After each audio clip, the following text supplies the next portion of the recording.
Halo warga budaya di seluruh Nusantara. Kembali lagi di 107,7 FM Radio BBM, Radio Budaya, Radio Warga, Radio Kita Bersama. Kembali lagi di program podcast Suara Kaula.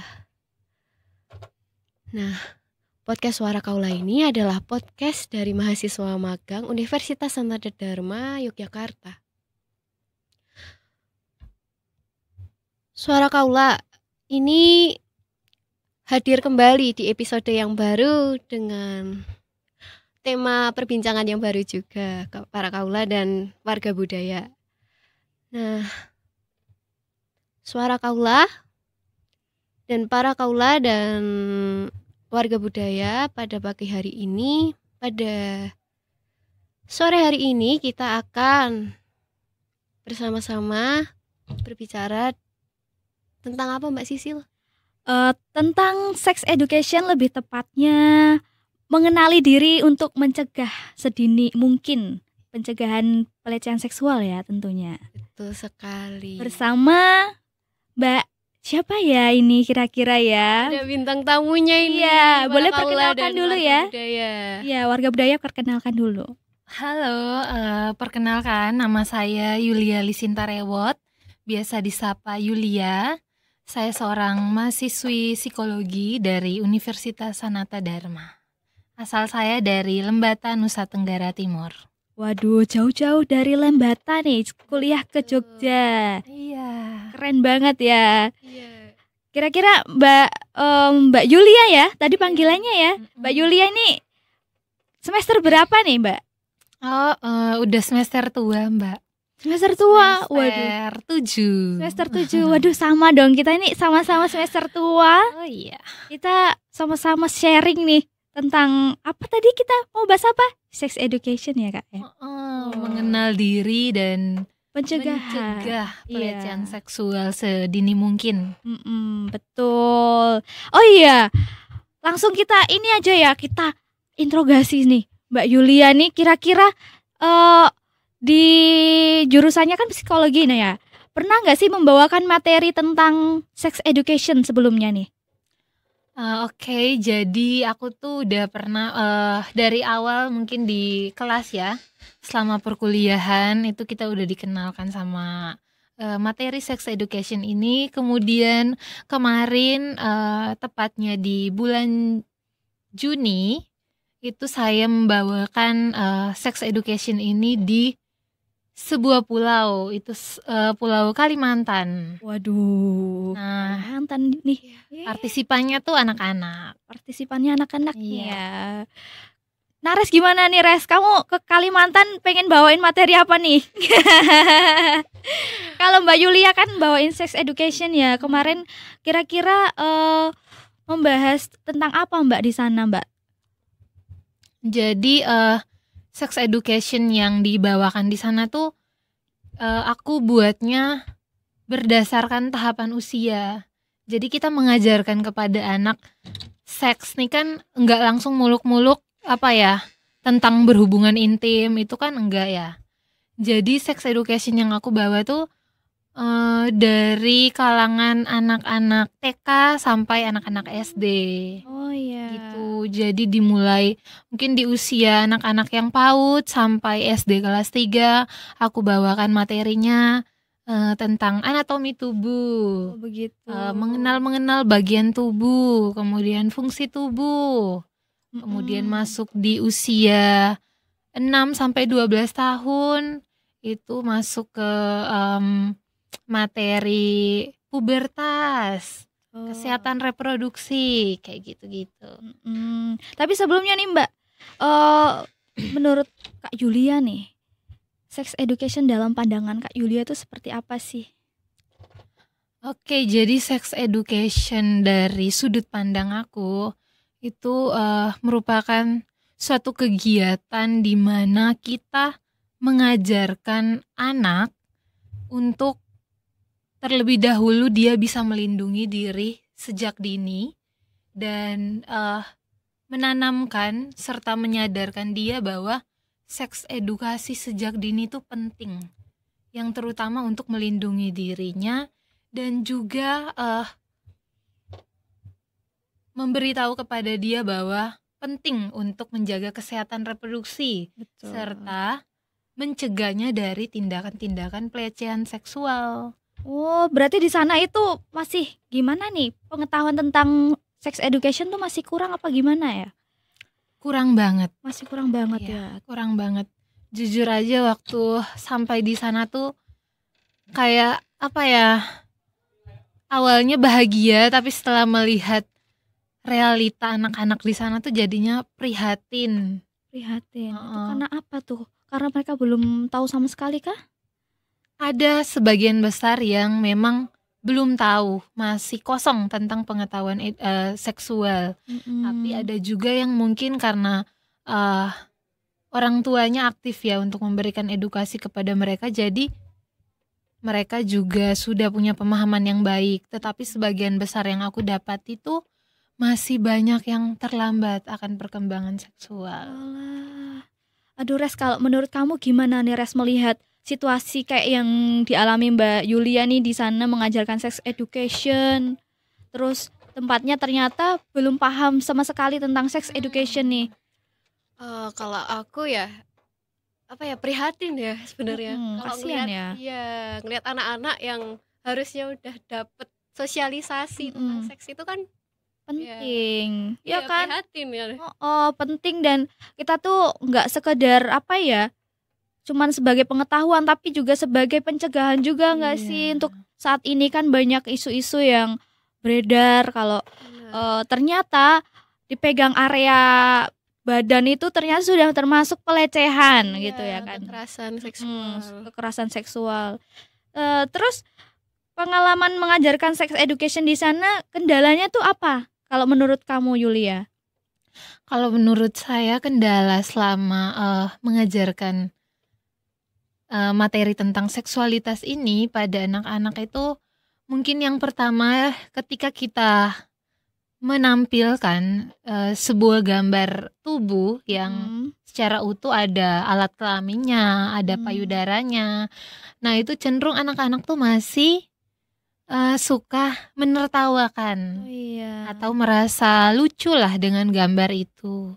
Kemudian banyak anak-anak tuh yang masih tutup-tutup mata, kayak malu gitu. Padahal mereka tahu kalau itu kan ya organ tubuh kita ya, ngapain juga kita harus malu. Kan ini dalam konteks pelajaran kayak gitu.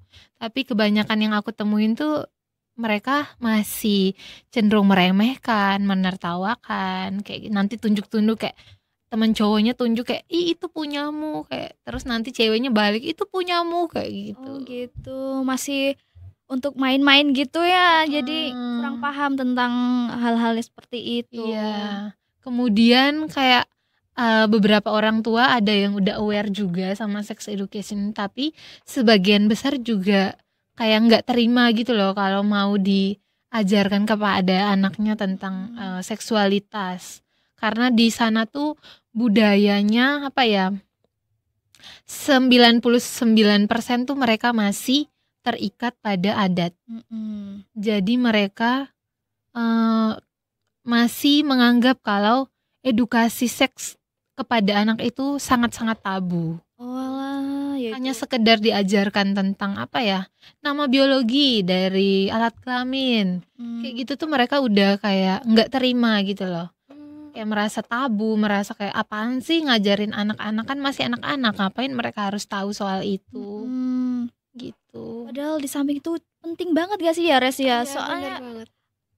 dibandingkan di sini ya, anak-anak di usia TK mungkin SD itu udah dapat edukasi dari puskesmas biasanya. Benar-benar. Waduh. Terus Nares mau nanya apa nih ke Yulia nih kira-kira? Lalu tadi selain permasalahan hal-hal tabu yang diedukasikan kepada anak-anak, ada nggak sih permasalahan yang lain kalau edukasiin apa seksualitas ke anak-anak yang ada di sana? Nah kalau itu aku temuin apa ya, di sana itu ternyata kan tadi aku udah jelasin nih kalau mereka kan menganggap tabu ya soal sex education. Tapi yang sangat-sangat mengagetkan bahwa di sana tuh banyak sekali kasus pernikahan dini, Waduh. Aduh. kehamilan di usia dini, kayak gitu. Jadi rata-rata pendidikan masyarakat di sana tuh SD. Oh, hanya SD ya? Heeh. Karena apa? Karena di usia SD tamat mau masuk SMP tuh mereka udah langsung kayak ada yang mengalami kehamilan tidak diinginkan, ada yang secara adat mereka dikawinkan secara paksa kayak Iya. gitu. Oh, itu jadi salah satu apa ya? Faktor juga. Iya. Karena sex education ini belum merambah di sana, jadi mereka yang terikat oleh adat itu memaknai bahwa kalau misalnya terjadi hal-hal yang demikian itu harus segera diberikan solusi, dan solusinya itu juga terikat dengan adat, yaitu ya dinikahkan ya. Iya, benar-benar. Iya, jadi kebiasaan masyarakat di sana tuh kalau apa ya, melihat seorang cowok sama cewek berduaan di tempat sepi, atau ya mungkin mereka hanya teman, mungkin ngerjain tugas atau emang lagi duduk-duduk aja kayak gitu. Kalau dilihat sama warga tuh kayak langsung pikirannya tuh, oh mereka buat hal-hal negatif nih, kayak langsung diinterogasi terus langsung dibawa ke rumah adat kayak gitu-gitu, terus kayak dipaksa langsung nikah padahal mungkin mereka nggak buat apa-apa atau emang mereka melakukan. Tapi kan kalau di sini ya kita masih kayak nanya dulu, interogasi baik-baik. Iya. Terus kayak maksudnya kayak pikir panjang kan, masa anak sekecil itu udah langsung disuruh nikah hanya gara-gara kayak gitu kan. Enggak, jadi kalau di sana tuh udah langsung kayak kamu mau SD atau SMP, kalau kamu ketahuan berbuat seperti itu ya udah nggak pandang usia lagi, kamu langsung dinikahkan kayak gitu. Walah, jadi seperti itu. Kalau misalnya nih, soal ini sih aku mau nanya soal pubertas ya. Tadi menyinggung soal pubertas ya. Kira-kira anak-anak di sana itu paham nggak sih ciri pubertas perempuan dan laki-laki itu seperti apa? Coba. Oke, jadi ini nih yang menjadi permasalahan juga Kak, waktu aku masuk di kelas 5 sampai kelas 6, kan harusnya mereka udah tahu nih, oh masa aku nih udah remaja kan, usia 6 sampai 12 tahun kan udah bisa bilang remaja ya. Nah, jadi kan setidaknya mereka udah punya pemahaman, oh aku nih ada di masa puber. Oh masa puber tuh secara fisik maupun biologis kita pasti ada pertumbuhan atau perkembangan organ-organ tubuh kayak gitu, misalnya jenis alat kelamin kita mungkin ada rambut-rambut halus yang tumbuh kayak gitu-gitu, atau yang cowok dadanya semakin bidang, suaranya semakin berubah kayak gitu. Itu tuh mereka mengalami, tapi mereka tidak tahu kalau itu merupakan sebuah perubahan secara biologis maupun fisik yang mereka alami akibat dari masa pubertas. Iya. Jadi contoh kasus nih, waktu aku di sana terjadinya kan after sex education, kita kan lagi main nih sama anak-anak di lapangan. Kemudian ada satu anak cewek sama anak cowok tuh yang bertengkar tiba-tiba, yang cowok sama cewek tuh jambak-jambakan rambutnya kayak, lah aku datengin, kenapa kalian berdua bertengkar? Terus yang cewek laporin, aku dikatain, aku ditertawain sama temen cowokku kayak. Terus tanyakan, kenapa kamu tertawain temanmu, yang kamu ejekin apa kayak gitu.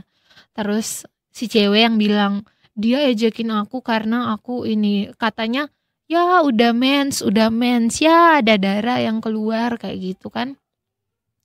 Nah si cewek ini kan gak terima, kan dia malu kan dikatain di depan teman-temannya. Jadi akhirnya dia jambak-jambakan sama si cowok ini. Ternyata si cowok ini tahu kalau dia menstruasi itu dari adiknya si cewek. Jadi adiknya si cewek itu masih usia kelas 1 SD lah. Yang cewek ini kelas 6. Adik cowoknya tuh bilang ke teman-teman cowok si cewek ini, katanya kakakku tuh udah ini loh, ada darah. ada darah. Aku lihat kemarin tuh dia keluar darah di rumah. Terus mama pakein dia pampers katanya gitu. Nah, jadi aku tanyain tuh ke si cewek ini, kok adek bisa tahu sih kamu udah mens kayak gitu.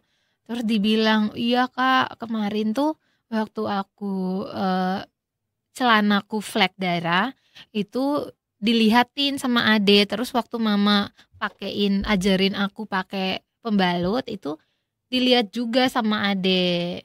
Dan sebelum ade lihat itu, ade juga nggak punya ini kan, bekal informasi yang cukup kan mengenai kakakku emang normal mengalami menstruasi. Dia kan belum tahu, jadi dia menganggap itu sebagai suatu hal yang lucu, suatu hal yang bisa dibicarain di umum kayak gitu. Nah, itu dampak dari Ketidaktahuan. nggak ada bekal informasi seksualitas yang cukup kan. Jadi ya udah akhirnya ditanya, iya kak itu. Akhirnya aku jelasin, oh iya kemarin kan kita udah belajar nih. Kamu nanti kalau udah masa pubertas kamu juga mengalami, itu namanya mimpi basah. Kakakmu yang cewek mengalami menstruasi kayak gitu. Jadi dia juga, oh iya nggak boleh ya kayak gitu lagi, itu tuh normal kayak gitu. Iya kan aku lihat darah, itu darah apa sih? Nah kan anak tuh kan Iya, nggak masa-masa seperti itu kan masa eksplorasi ya. Masa ingin tahunya Heeh. ada. Rasa ingin tahunya tuh tinggi. Tetapi kalau dari orang tua atau pendidik di sekolah tidak mengajarkan edukasi seks secara baik, nah cenderung anak akan seperti itu contoh kecilnya. Jadi mereka menertawakan hal-hal yang sebenarnya privat. privat. Heeh. Dan itu seharusnya sudah ini ya Udah diajarkan orang gitu ya. tuanya. Mungkin ya seperti apa sih kondisi orang tuanya juga kita nggak tahu Iya. gitu. Nah, Itu tadi. Kalau menurut kamu faktor yang membuat mereka ini jadi belum pernah belum pernah menyentuh ajaran sex education itu seperti apa? Nah itu mungkin juga salah satu masalah yang aku temui di sekolah itu, cenderung pendidik di sana tuh masih sangat-sangat nyaman dengan pola pembelajaran yang kuno. Padahal mungkin dari pemerintah, dari kecamatan, dari kabupaten, provinsi itu udah memberikan pelatihan untuk mengenalkan metode pembelajaran yang lebih modern kayak gitu. Tapi mereka cenderung nyaman dengan pola pembelajaran yang konservatif kayak gitu. Terus ditambah lagi dengan orang tua, dari rumah nggak ada edukasi. Jadi kan kayak gitu anak semakin bingung ya, kayak mau belajar ini anak juga nggak dikasih tahu. Terus mau ngomong soal seksualitas katanya tabu. Kayak gitu. Jadi banyak sekali kasus, enggak hanya yang tadi yang aku ceritain, tapi contoh kecilnya juga catcalling. Betul. Itu juga merupakan pelecehan seksual. betul. Itu di sini juga sering kan nggak cuma di Iya, nggak daerah-daerah cuma, yang tertutup sana. bahkan di kota pun masih banyak kan. banyak, justru Catcalling. lebih Iya, banyak. jadi kayak hanya sekedar cewek Iya. kayak gitu kan. Ya kita kan punya nama ya, lebih baik mereka manggil kita dengan Namanya. kakak atau mbak kayak gitu kan lebih Betul. sopan, lebih bagus ketimbang kayak gitu. Kemudian ditambah lagi kalau di sana tuh karena masih sangat-sangat desa, bener-bener jauh dari kota. Mereka tuh jauh dari kota. Kalau kita di sini kan ya keluar dari pintu kos udah melihat suasana yang baru, keluar dari gang udah melihat bangunan besar, kayak mau kemana pun ada fasilitas semua tercukupi. Tapi mereka di sana tuh ya udah jarak antar rumah mereka tuh juga jauh-jauh, jadi nggak seramai yang kita alami di kota kayak itu. Jauh. Dan yang memicu anak tuh semakin tidak punya bekal informasi seks yang baik, kemudian cenderung menjadi korban, itu tuh karena banyak orang tua di sana tuh yang tidak hati-hati dalam berhubungan intim. Jadi ada tuh kasus yang orang tua tuh berhubungan intim dan anak melihat, tanpa sengaja anak melihat. Dikarenakan di rumah itu mereka nggak punya ruangan pribadi kayak kamar gitu, mereka nggak punya. Jadi benar-benar satu bangunan tuh ya udah semua kamar, ruang TV, ruang makan, dapur, semua tuh udah di satu ruangan, nggak ada sekat antar ruangan itu. Jadi banyak anak-anak yang ya udah melihat orang tua mereka berhubungan intim tanpa sengaja. Kayak gitu. Jadi anak-anak juga apa ya? Usia anak-anak seperti itu kan mereka udah jangankan dari SD ya, dari usia 3 tahun, 2 tahun itu aja mereka udah bisa jadi apa? Memodeling, Iya. menirukan apa yang mereka lihat di lingkungannya. Memorinya juga kan kuat ya. Memorinya kan mengingat sangat gitu. kuat di usia-usia seperti itu.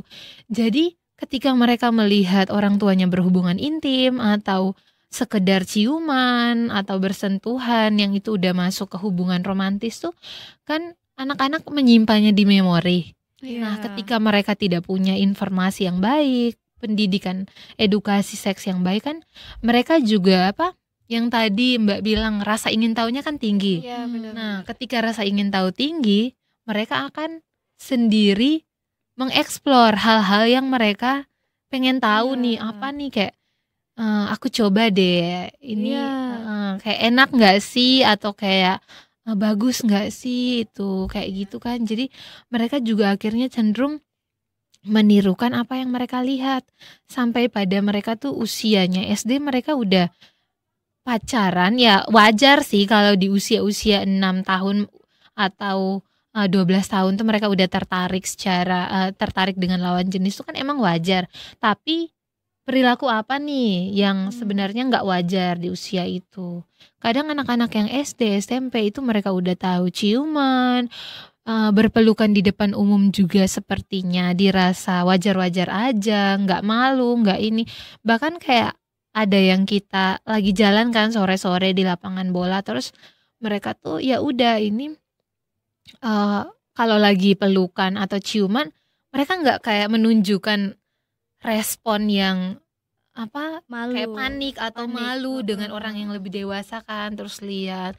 Terus mereka tuh ada suatu budaya di tempat mereka tuh yang dimana ketika pesta itu kan semuanya udah pada mabuk-mabukan nih. Nah, ketika Iya, mabuk iya. itu semuanya bergoyang di arena tenda itu. Di saat mereka bergoyang, ya udah mereka goyang sambil sentuh-sentuhan. Oh gitu ya. Itu udah jadi tradisi ya. Iya, udah jadi tradisi Oh. dan kayak nggak dianggap kayak nggak boleh kan, kayak kita hanya sekedar sentuhan dikit kan Kadang risih gitu ya. apalagi ini yang kayak udah saling tempel-tempelan badan, terus yang cowok udah megang area dadanya si cewek, megang bagian pantatnya si cewek itu masih kayak dianggap ya udah biasa aja kayak. Kita yang Diwajarkan ya berarti. diwajarkan. Jadi kita yang orang baru yang turun ke sana tuh kayak Kaget. kan, Iya.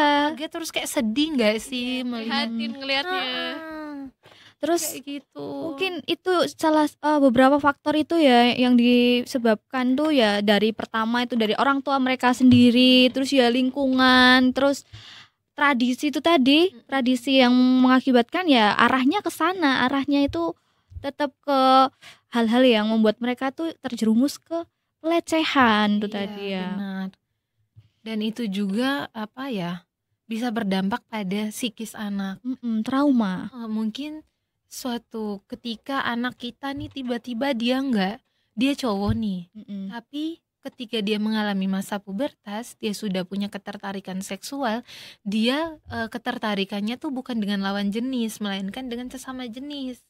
Nah, itu kita nggak usah kaget karena hal-hal masalah-masalah penyimpangan seksual seperti itu tuh datangnya dari masa lalu mereka. Jadi masa lalu itu yang membentuk mereka seperti itu. Jadi contohnya nih anak-anak yang ini kasus nyata yang aku pernah dengar kalau waktu itu ada anak cowok yang melihat kedua orang tuanya melakukan hubungan seksual. Nah, dia melihat di saat hubungan seksual ayah dan ibunya itu mamanya berteriak kesakitan. Nah, Walah. jadi seiring bertumbuhnya dia menjadi seorang dewasa, seorang remaja yang sudah mempunyai ketertarikan, dia malah jadinya nggak mau berpacaran dengan lawan jenis. Waduh, Dia cenderung tertariknya sama sesama sesama jenis. jenis. Nah, terus Waduh. ditanya kenapa alasannya dibawa ke psikolog, dibawa ke tenaga profesional kayak gitu. Dia sharing kalau katanya dia tuh punya trauma akan masa lalu karena waktu itu dia melihat orang tuanya berhubungan intim dan dia melihat mamanya kesakitan. Jadi prinsip dalam dirinya tuh dia nggak mau pacaran sama cewek karena dia nggak mau menyakiti perempuan. Waduh. Kalau dari Rares nih, responnya gimana nih Res? gitu. Menanggapi ceritanya Mbak Yuli tadi. Kalau dari aku tadi ya apa ya?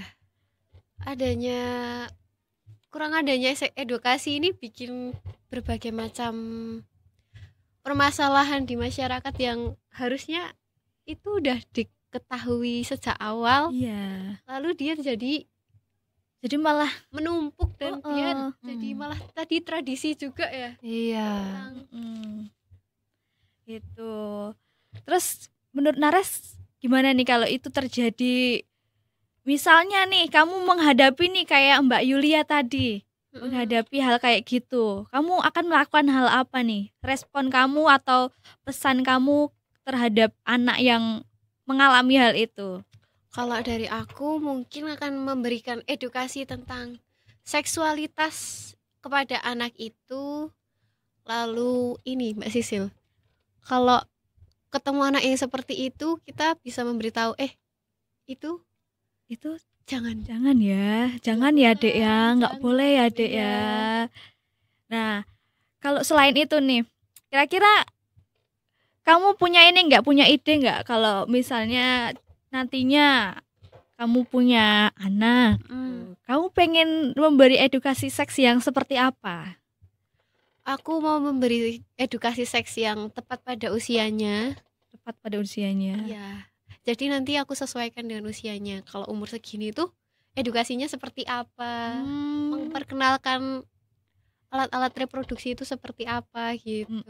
Biar nanti kalau udah berusia sekolah kayak di TK, SD gitu, dia tahu apa yang boleh dipegang di anggota tubuh temannya, kayak tangan misal cuman salaman atau sekedar gandengan pertemanan bisa gitu. Oh gitu. Oke, bagus gak sih Mbak kalau kayak gitu? Coba kalau Mbak Yulia tuh gimana tuh? Nah, itu sangat bagus yang tadi Mbak Res katakan. Jadi dari usia anak 2 tahun itu aja kita udah bisa mengajarkan dia tentang seks. Nah, itu caranya gimana? Nah, mungkin diawali dengan di saat kita membersihkan popoknya atau memandikan. Nah, itu kita udah harus membiasakan anak dengan kita mengucapkan kata permisi atau izin kepada anak. Kayak izin ya, mama mau buka celanamu atau ganti popokmu, tanpa disadari. Kita nggak boleh berpikir kalau anak bayi nggak ngerti nih, kita minta izin terus emangnya dia ngerti kayak gitu. Itu semua tuh tersimpan rapi dalam memorinya dan itu akan menjadi Kebiasaan.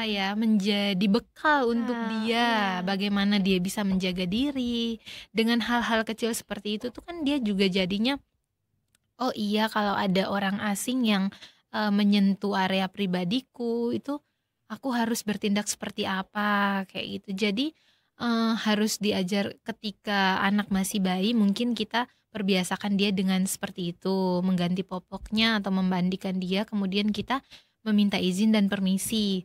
Kemudian ketika dia sudah masuk pada usia-usia 3 tahun sampai 5 tahun, mungkin dia udah bisa berbicara. Kemudian di usia 5 tahun ke atas dia udah belajar tentang bagian-bagian tubuh, udah pintar nih menyebutkan nama-nama bagian tubuh. Kita udah bisa memasukkan materi tentang nama alat kelamin. Ketika dia udah bisa menyebutkan ini mataku, ini mulutku. Nah, itu kita udah bisa tuh masuk dengan jadi alat kelamin wanita tuh namanya vagina, alat kelaminnya pria namanya penis, kayak gitu. Jangan kayak kebanyakan orang tua tuh karena menganggap tabu dan ingin melindungi anak dari kata-kata yang sebenarnya penting untuk anak tahu. Jadi mereka tuh mengubah nama biologi dengan nama-nama yang lucu. Kayak penis disebutnya burung, atau kayak vagina disebutnya apa ya, bunga atau bunga mawar atau bunga melati. Kayak biasanya kan mereka menyebut orang tua tuh menyebutnya dengan kata-kata yang mereka anggap lucu, tapi sebenarnya itu tuh lucu bagi orang tua, nggak bagi anak. Kan anak-anak tuh kan perlu sedari dini kita perbiasakan dengan menyebut istilah itu dengan nama-nama biologi. Jangan mengganti.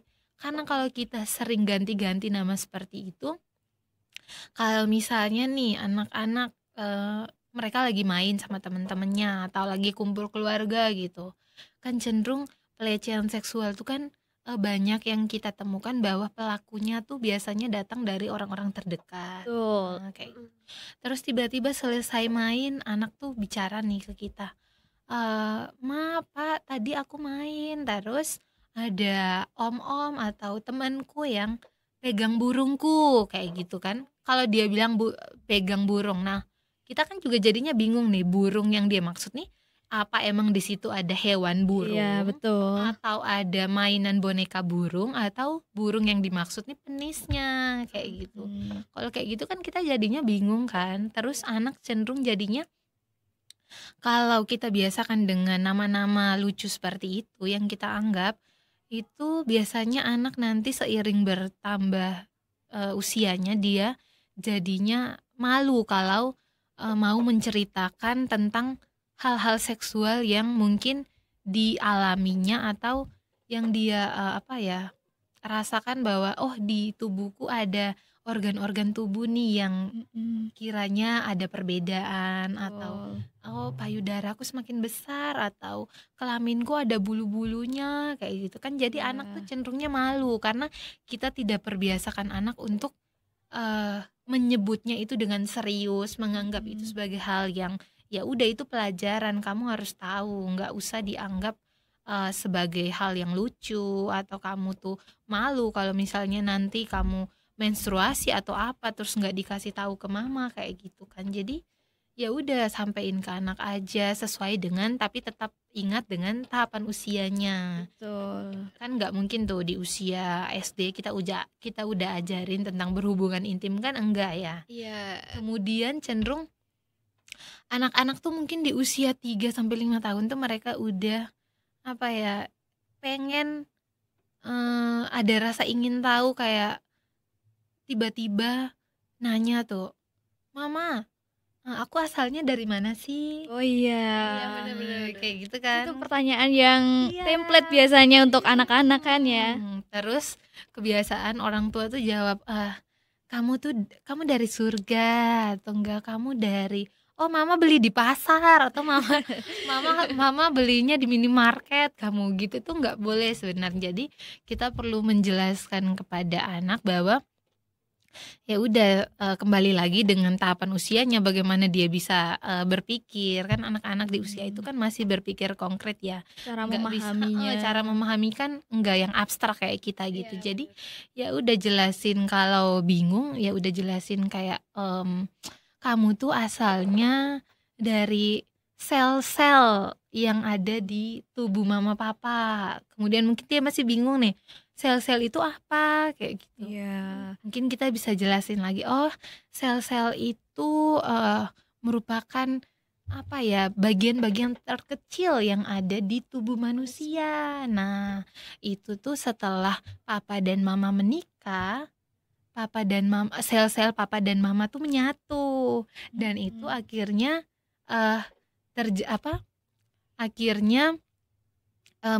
memunculkan ada bayi di dalam perut mama nih, ada janin. Jadi seiring bertambahnya waktu, janin itu dia bertumbuh besar, dia bertumbuh dari waktu ke waktu, dia menjadi besar, kemudian lahirlah seorang bayi, kayak gitu. Jadi kita bisa jelaskan dengan kata-kata yang mudah dimengerti dan tentunya harus tepat. Jadi jangan kayak, oh kamu dari surga, pasti kan anaknya nanya kok bisa? kayak surga tuh di mana? Nah itu kan masih kita kalau Apalagi kalau kita nggak punya bekal agama yang yang mumpuni kayak gitu kan. Anak jadi bingung ya. Iya, malah anaknya bingung, orang tuanya bingung, kemudian kayak ya udah deh, atau enggak kayak orang tua tuh kebiasaan kayak nggak usah nanya-nanya kayak gitu, itu belum usiamu. Malah nggak mau ditanya-tanya ya kadang-kadang orang tua itu tuh. Nggak usah nanya, itu nanti kamu besar dulu baru kamu tahu kayak Kamu gitu. pasti tahu sendiri. Iya, nggak bisa kita biarin anak kayak gitu, karena di usia-usia seperti itu kita lebih baik ketika anak bertanya kita harus menjelaskan dengan tepat. Iya, benar. Biar ketika anak bertumbuh semakin dewasa, oh dia udah tahu nih, oh iya aku punya bekal informasi kalau area tubuhku tuh mulut, dada, pantat, kemaluan kayak gitu. Jadi nggak boleh disentuh sama orang lain. orang lain. Jadi dia bisa menjaga dirinya ketika ada orang asing yang tiba-tiba menyentuh atau melihatnya secara sengaja kayak gitu kan. Dia punya apa ya, defense, dia punya pertahanan diri yang baik untuk menghalangi. Kira aku mau nanya lagi nih soal ini. Gimana sih caranya menanamkan mindset ke orang-orang yang apa ya, ibaratnya punya pikiran yang masih kolot, tabu tadi tentang sex education. Soalnya gimana ya, kita nanti bakal menghadapi nih orang tua kita kan ya masih sedikit agak apa ya, kurang open minded ya kadang-kadang. Jadi kadang kita kalau punya anak, kita pengen mengedukasi anak kita, orang tua kita malah yang menganggap hal ini tabu dan jangan kayak gitu, dia masih belum cukup umur gitu. Kira-kira mindset yang harus ditanamkan itu gimana? Nah itu mungkin kembali lagi kita harus mengubah mindset orang tua yang itu yang masih susah. yang masih kuno akan pengetahuan itu tuh. Ya udah perlahan, karena kita kan apa ya, mungkin kita seorang mahasiswi atau enggak, mungkin kita udah di tahap pengetahuan yang udah benar-benar lebih di atas dari orang-orang tua kita kayak gitu kan. Kadang kalau kita mau memaksa untuk mereka tuh mengetahui apa yang kita ketahui juga rada apa ya, kayak nanti diajari kayak aku udah makan asam dan garam kayak gitu. Kamu tuh belum, kamu tuh masih usia ini. Jadi kadang kan ada orang tua yang bisa menanggapi itu dengan baik, tapi ada yang kayak Gak mau kalah ya. Kayak gak usah ajarin mama soal itu kan. Kamu juga sekarang dewasa kan berkat mama kayak gitu kan. Jadi mungkin perlahan ya, kita gak bisa kayak mengubah mindset seseorang tuh dengan begitu cepat kayak. Jadi dengan perlahan ya udah kita biasain, kayak kalau kita mengasuh ya usahakan kita mengasuh anak kita sendiri dengan tips dan apa ya, trik parenting kita sendiri. Jangan gabung sama orang tua kita, jangan gabung sama oma atau neneknya kayak gitu kan, masih beda. Jadi kita bisa mengajarkan kepada orang-orang tua lain juga bahwa yang pertama, stop berpikir bahwa seksualitas itu tabu. Nah betul. Ketika sex education diajarkan kepada anak dari dini itu tabu. Stop berpikiran kalau sex education itu tabu untuk anak-anak.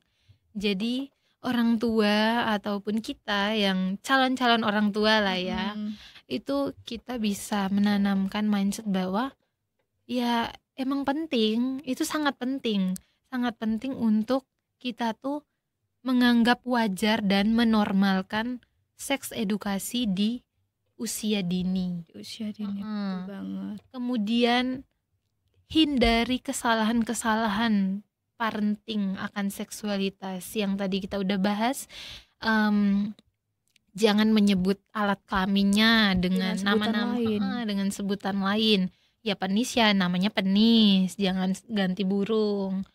Atau kayak apa ya, ketika orang tua mau berhubungan intim harus hati-hati. Ya, jaga juga. Ya, jaga privasi. Jadi ya udah, kalau kalian mau berhubungan intim ya kunci pintu, terus hindari dari tatapan anak kayak gitu kan, harus buat ruang privasi kayak gitu. Kemudian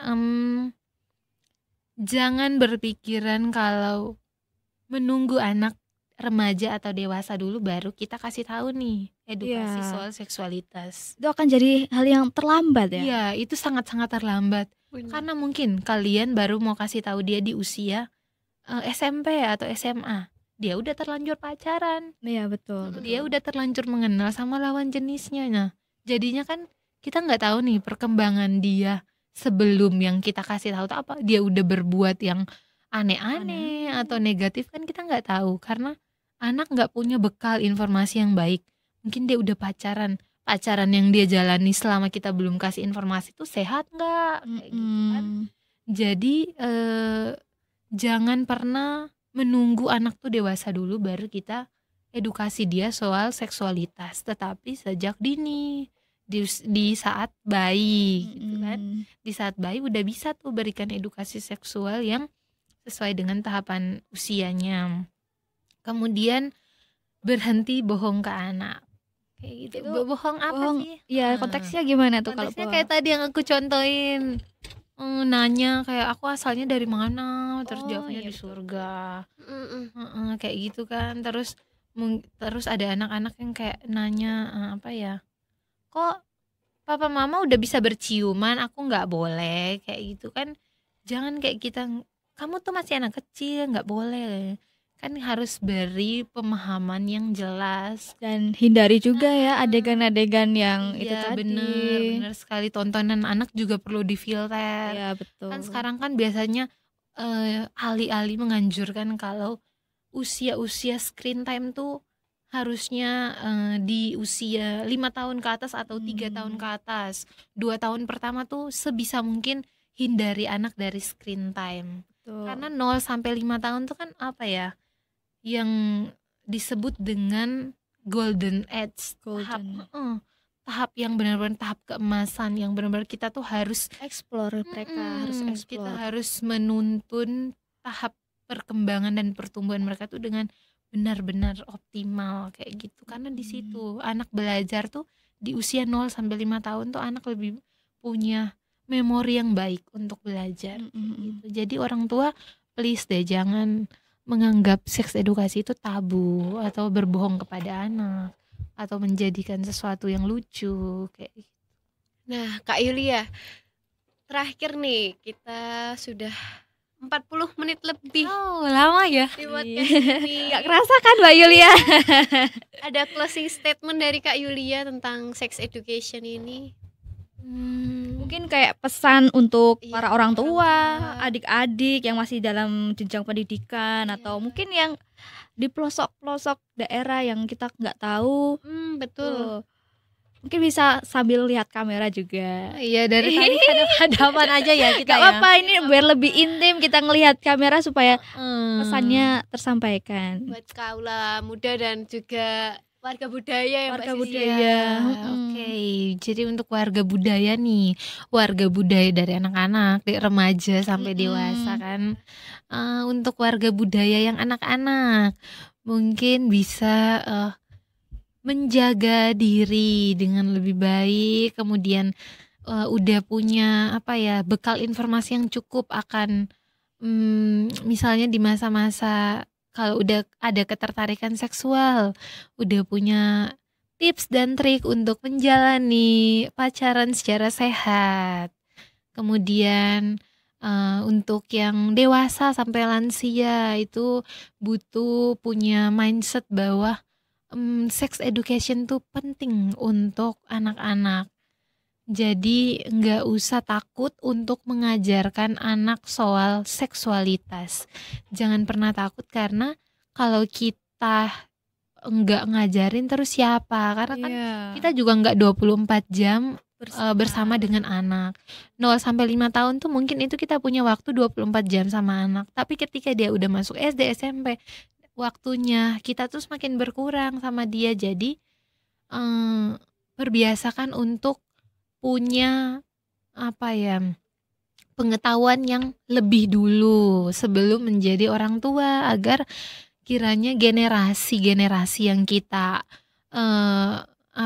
ciptakan ini itu bisa bertumbuh dengan baik dan mereka tuh terhindar dari kasus-kasus pelecehan seksual. Karena kita nggak bisa monitor anak kan 24 jam. Jadi kalau misalnya dia udah punya pacar, dia ada di suatu tempat yang asing bagi dia, kemudian ada orang yang secara sengaja mau melecehkan dia, kan kita nggak tahu ya. Kalau anak kita udah bekali dengan informasi seksualitas yang memadahi, ya kemanapun dia pergi kita ya percayakan dia juga jadinya Punya percaya pertahanan, diri, iya. dia punya defense, punya pertahanan diri yang baik. Jadi ya udah, ayo bersama-sama kita Open minded ya juga. open minded soal sex education. Kemudian, oh iya, yang menarik dari aku ketika apa ya? Karena sangat memprihatinkan kan, Ya. Mbak Sisil sama Mbak Res dengarkan tadi yang aku Benar. sampaikan bahwa di suatu tempat yang tadi aku ajarin tuh ternyata sangat-sangat apa? Pelosok. Pelosok dan sangat-sangat terbatas pengetahuan mereka tentang sex education dibandingkan nih anak-anak zaman sekarang di usia TK aja tuh. Kalau orang menyentuh area pribadi tubuh mereka tuh mereka udah langsung maaf keberatan. Aku nggak suka kamu pegang di area dada, atau aku nggak suka kamu pegang pantatku kayak. Terus yang pelaku yang megangnya juga kayak sadar, oh aku harus minta maaf kayak gitu kan, bagus kan. Jadi itu Betul. adalah hasil dari bagaimana seorang orang tua atau pendidik mengajarkan seks edukasi yang tepat untuk tentang seksualitas kepada anak. Nah, hasilnya seperti itu. Jadi anak berani untuk speak up ketika mereka merasa dilecehkan.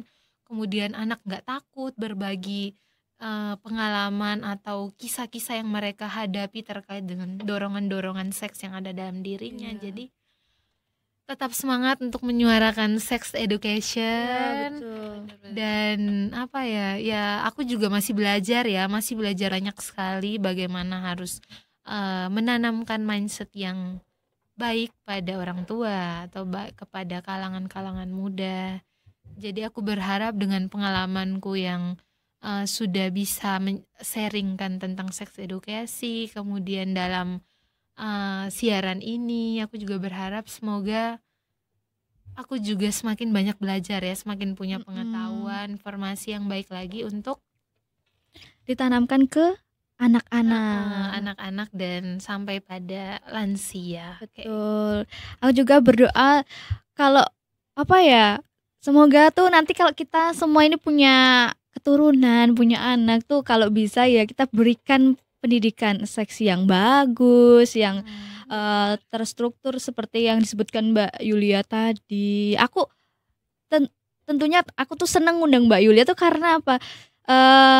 Pengalaman dia yang pernah mengajar itu bikin aku tertarik gitu loh Iya. buat membahas itu supaya bisa di-sharingkan ke banyak orang, supaya orang tuh nggak menganggap tuh apa sih sex education tuh tabu banget, kok kamu berani-beraninya Iya. ngomong segamblang ini gitu. Padahal itu ya harus disuarakan, harus apa namanya kita ketahui, kita pahami supaya ya wawasan kita nggak cuman soal pendidikan aja ya, pendidikan seks itu juga penting sebenarnya sehingga kita nggak salah langkah gitu ya Kak ya. Iya. Gitu. Dan terakhir ya aku sedikit cerita lagi, setelah seks edukasi ini berakhir, ternyata banyak sekali anak-anak di usia remaja yang akhirnya speak up bahwa mereka tuh ternyata menjadi korban pelecehan Walah. seksual kayak gitu. Baru menyadari bahwa itu adalah Ah.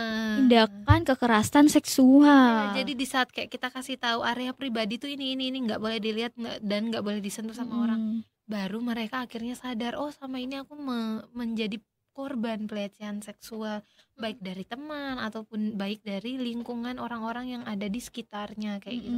Kemudian anak juga berani akhirnya nanya kayak, Kak, kalau kita di usia sekarang mau pacaran boleh nggak? Terus kalau kita mau gini-gini, mau ciuman, mau kayak gini, boleh nggak kayak gitu? Kan kita akhirnya bisa mengajarkan kepada mereka, beri mereka bekal Gitu ya. kayak gitu. Jadi ya aku juga jadinya semangat kan, Semangat. kayak merasa oke, aku bisa memberikan sebuah insight bagi mereka kayak Waduh, sungguh sangat menginspirasi banget ya warga budaya ya Mbak Nares juga ya. Iya, Tentunya kita jadi punya wawasan dan juga kita apa ya, punya intinya rasa ingin menanamkan ke teman-teman kita, ke anak kita nantinya juga ada gitu.